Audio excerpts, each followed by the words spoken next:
You already know what it's like to stand at the edge of a vast ocean at night. You can't see everything, but you hear it. Those long, slow waves coming in from somewhere far beyond sight. And people often notice that when they start really listening, that rhythm begins to match the pulse inside their chest, and something clicks. That click is the moment of alignment. The scientists would say the hemispheres have synchronized. Frequencies have slipped into coherence. The mystics might whisper. The soul just remembered how to hum. Either way, the result is the same. Clarity feels natural. And as you begin to imagine what happens when clarity becomes the baseline, instead of the rare visitor, you can notice possibilities appearing in the corner of your awareness. Tiny sparks of ideas, messages, codes of understanding just waiting to unfold. Because the truth is, those gifts, they were never locked. They were only muted by static. Now here's the fun part. The more you play with this, the lighter it feels. The more curious you get, the faster the static dissolves.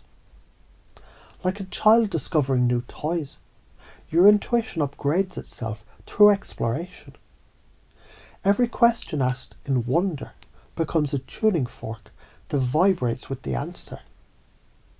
And maybe you can sense that faint hum now, the one that says, yes, that's the signal. There's a bigger picture forming behind all this. Every time you choose to listen, you tilt the future toward coherence. And the future that grows from coherence carries side effects. Better timing, wilder coincidences that line up like dominoes, people appearing just when needed. Ignore the signal, and life teaches the same lessons, but through detours, breakdowns, that slow ache of something's off. The universe repeats the message until you sing along. You can think of it like navigation. When a pilot aligns their instruments correctly, the plane practically flies itself. Ignore calibration, and they fight turbulence all the way. That's what frequency work really is. Navigation practice for consciousness. And it's strange, isn't it?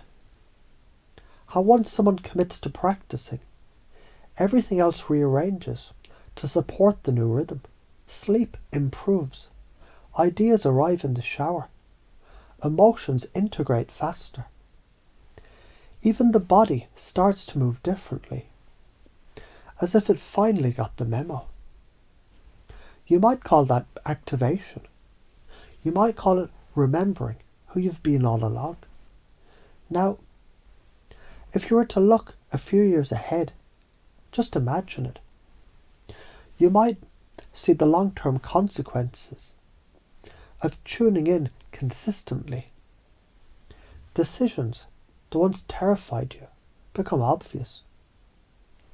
Creative work pours through you. People sense steadiness and respond in kind. That's the ecosystem built by daily alignment.